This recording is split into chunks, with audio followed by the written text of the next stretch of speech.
Started South Hill.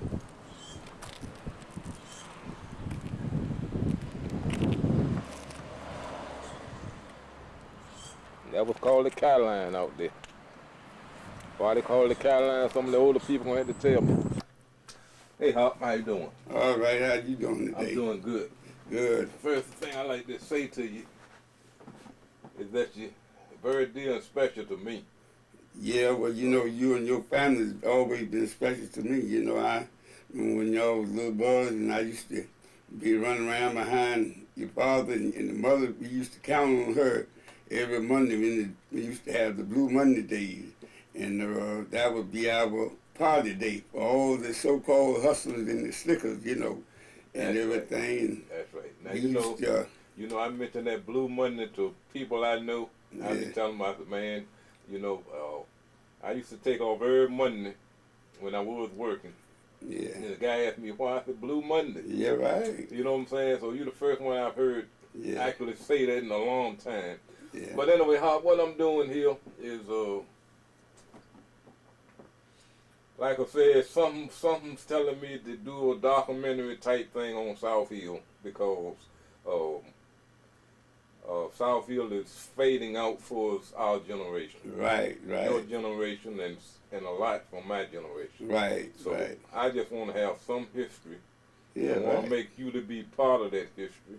And I was dealing with video that I already had of people that's passed, right. but some told me I need to now deal with the people that's still Yeah. living All right, and then, hear what they got to say yeah. about Right. South Hill and can they answer some of these questions. First question that I pose to everybody, I've noticed over the years that everybody from South Hill are very close, whether they are older or younger, just like, for instance, I can say whenever I see you, Right, you always got some good advice for me, some right, good talk, some love, and all right, that stuff. right, And that's the way everybody from South Hill seems to be. right. Why is that? Well, I tell you, this little two-street neighborhood, we had a lot of families here, and a lot of these families here went through their days of poverty when, during the year of 32, and they all came in together. And how a lot of these families survive is helping each other. For instance, to keep you, if you had a family, and you think your work was short and things were short, you had a lot of children, so what a family would do that had more, the mother of the family would probably cook a big pot. And to keep the family from next door feeling that they're getting handouts or feeling shame, the mother would say to one of the children, say, take these greens or these beans or whatever over to, one of the neighbor's house and tell them that I cook too much. Don't tell them that we are trying to feed them. They say I cook too much and we are trying to share with them rather than to throw it away. So I think that's what really brought this neighborhood together as one big family, because in this neighborhood, when one hurt or when one had a problem, we all shared in that problem to try to make it better. And we had our fathers and whatnot. I would say your grandfather and my father. They was So great. Robert Harvey. Yeah, they was great churchmen. They used to call my daddy Jive, and used to call your grandfather Jockey. And them guys are, they was some of the cornerstones of this neighborhood. And you had Mr. Fred Trotman, which was big union man. He was one of the big shots of the neighborhood. You had a few of the people that worked around here was David Yard, David Bates, but those were the standout people of the neighborhood, but we was all in harmony together. Now, we come a long ways together, and, South Hill was more or less a city at that time in comparison to Gibson Hill and Money Point and all the John and Bummer Place, all the John and neighborhoods around. South Hill was a city like because Amazing. we had the streetcar line running through out here and had several stores and stuff out here, and we was just one big happy family.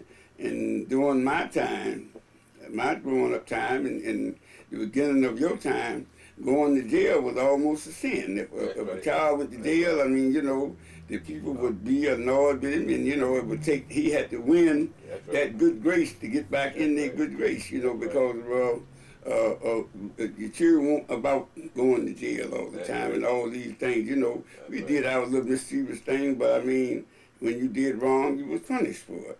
See, and as of today, people give the children gifts when they do wrong, but we got them when we did right, and that gave you something to strive for. So I think that this community brought about some well-groomed young men and women that have went on into life and made big marks in life. And so I think that the reality of it all, we owe it to our foreparents that believed in God. They trusted in the God, and He gave them wisdom and insight to see. Because I remember during the time when most of the families around here couldn't afford to go to doctors. They did their own doctoring for one. If this neighbor didn't know what to do, that neighbor would know what to do. And my mother, Sis Nancy, she was like a neighborhood Florence Nightingale. She would go from, You'll see her on the tape. yeah, she would go from house to house. I mean, sometimes people would get in problems and they would send for her. And you know, this is the strangest thing. You know, the doctor, Dr. Francis, God bless him, he treated most of the people in South Hill, him and Dr. Simmons, and with Dr. Green occasionally from Berkeley. But I remember the doctor said to my mother, he was treating my father for pneumonia, and he did all he know. And he would come every so often, he would check in on my father, but he was having problems breaking that fever.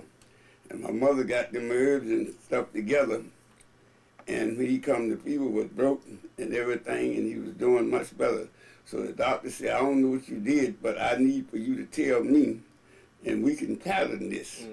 And she said, no, I can't do that, because God didn't intend it to be that way. So He intended for me to use what He give me to help the people and not to make money from them. So she said, well, as long as I can help people, I'm doing what the Lord wants me to do. And you know, you wouldn't believe this, but after we all got grown and you know, the children of the neighborhood got grown and went on out into life and was able to go to school and become teachers and lawyers and whatever, looked like, and we was able to go to the doctors, looked like this leper. You know, because when I was beginning my family, when something would happen to the children, I would call all the way from New York. Mama, what you used to do when I used to have an earache or when I used to have a stomach ache? You know what she said?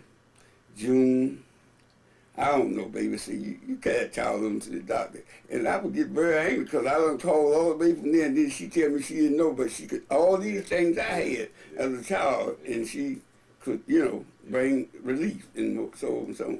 So in my opinion, this has been one of, you know, as a young boy, I remember, because we had several guys with Merchant Stevens, and they used to travel all over the world.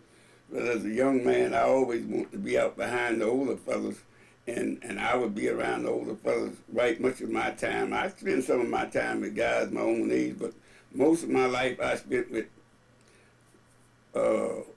Little Man, Popeye, Walter Scott, Lee Archie, all those guys.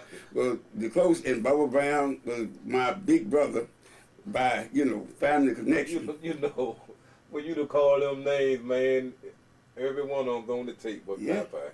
Is that right? Every one name that you just called is on this tape but Popeye. Yeah, well, yeah.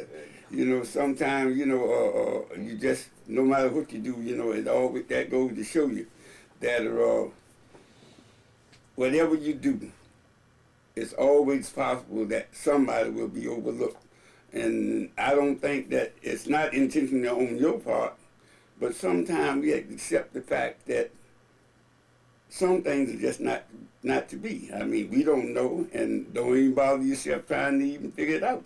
Just move on. I mean, just thank God for what you did, because I'm sure that if it was meant to be, it would be there.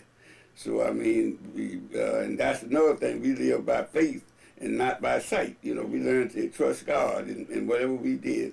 And I think that's what brought about a lot of success to South Hill. Well, I tell you, even growing up, well, the Hazlets was the more sophisticated family of the neighborhood. The Hazlets? The Hazlets. Okay. And they are, the father worked at Morrison grocery store right there on Bainville Boulevard, and their mother was very sophisticated. I think she came from the Johnson family right up there across from the Baptist church, and they never mingled too much with the people of the neighborhood, you know, and their children had limited relationships with the children of the neighborhood because they were determined that all their children would be educated, and so therefore they was very strict on them, and they had very limit time for recreation and whatnot like that, because they stayed right on them, and they didn't, you know, very few other people, guys that I know of, ever visited that home too much. Now, I was in class with the youngest boy, Milton, and I was in the same class. Milton used to come here a lot, and I would go up there and visit his house occasionally to get our lesson and everything. But they were nice to me, but some people considered them snobs because they, you know, they weren't they didn't mix. But I mean, the old man worked out there to the store, and he was pretty friendly, and so on and so on. And some of the boys, the middle boy, James, was very friendly, and the youngest boy was friendly, but the oldest son is still snobbish until the day, and he's about, I would say, I'm 70, so he's right much older than me, so I would say he's at least 77 or 78 years old, and he's tall anyway, and he still walk with his head in the clouds. But I mean, you know, to each his own. So, but you know, the guys around here accepted him as one of our own anyway, because we allowed each other's. In fact, we respected the rights of human personality. We realized that God gave each of us our individual lives, and we had a right to live them the way that we want to. I mean, sometimes we was obedient to our parents, and when we were rewarded, and we seen a lot of success in our life. For those that didn't make it or went through a lot of hardship or years was cut short because of the hours of their ways, I mean, that was up to them. That's right. But we accepted it, but I think the most marvelous thing that this neighborhood was about is that their young people going to jail. They really didn't think too much of that, you know, and very few of us during our raising up went to jail. I mean, you know, very few. I mean, when we went to jail, was more or less about playing that little 25 and 30 cent crap, and you know, and they had in a bootlegger house. Yeah, and business and bootlegger joints and stuff like that. But that was most of our own activities. I mean, during that time, there wasn't a whole lot of activities other than the pool room, and you had to be 18 years old to go in there. Well, let me ask you this hypothetical situation: if someone could tell you, say, Hop John, next week will be your last week, how would you like to be remembered? What would you like for people to say about Hop John? Well, I would like for people to say about me, if you know, my days were limited in the number, and I knew that I have, since I moved more into my mature years, I would say, because I was once young and very wild, but now I've turned my life over to the Lord, and I try to live each day, make each day count.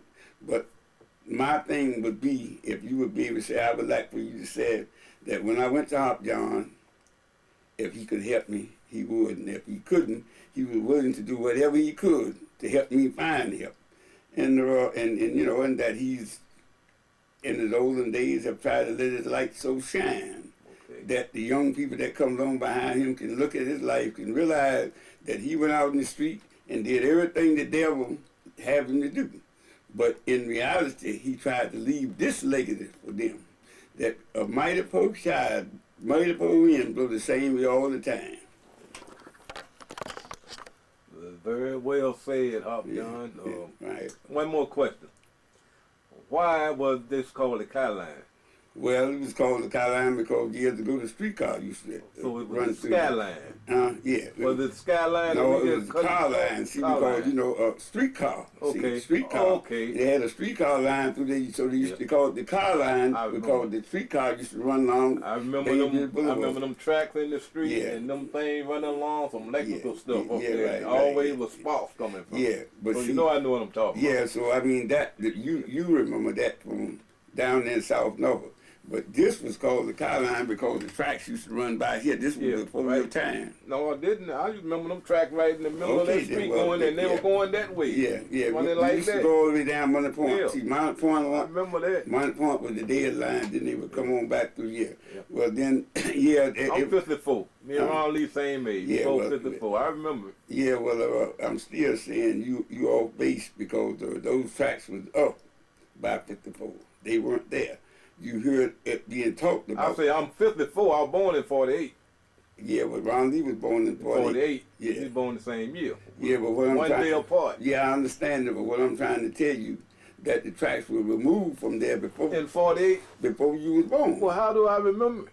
Well, I'm telling you where you remember it from. You remember it from the tracks in South Norfolk, where you used to go down to the pond down there. It was streetcar tracks there that took you on from there to Norfolk. We didn't go to South Norfolk when we were kids. No, but see what I'm trying to say is that. Okay, well let me. Okay, well I'm gonna do this. I'm gonna tell you. Let me do this, and you tell me if I'm wrong. Yeah. I'm gonna tell you just how they used to go. The tracks in the street used to go this way, right? Same way the street going, right? And up, and there was some walls or something up here, and at the top of the car, it was thing bent over like that, and you would go along them walls, and the whole time sparks coming from it. Yeah. Well, where will I know that from? I ain't never been to South Norfolk at that age. No, but what I'm saying, that stayed there until you was almost old. You rode the streetcar until you was old enough to go. That's about to move this by yourself. You used to catch the bus here and ride to the lake down, and then you get off the bus and get on the streetcar and go on from there into Norfolk until they finally it took the tracks up from here. Okay. See, because I'm around these fathers, so I know when he was born, right. but the tracks was not there. See, the tracks was removed before I finished high school. I mean, I didn't finish high school, but when I went to high school, Okay. I came up the class of 1950. So that means we started high school about 46. Okay. See, and the tracks were being removed, at that time. But like I said, it used to be tracks and all them things used to be out there. And it's just possible that some of it was still there when you came along. It's just possible now, because of, I just, when as my uncle used to say, Uncle Wade used to say, you understand, when you get old, your mind begin to jump time. So we gonna get. Well, we got one more thing we gonna do, and that's gonna be me come over here and get beside you because I want my face right alongside you. Right. Well, I tell you, I'm so glad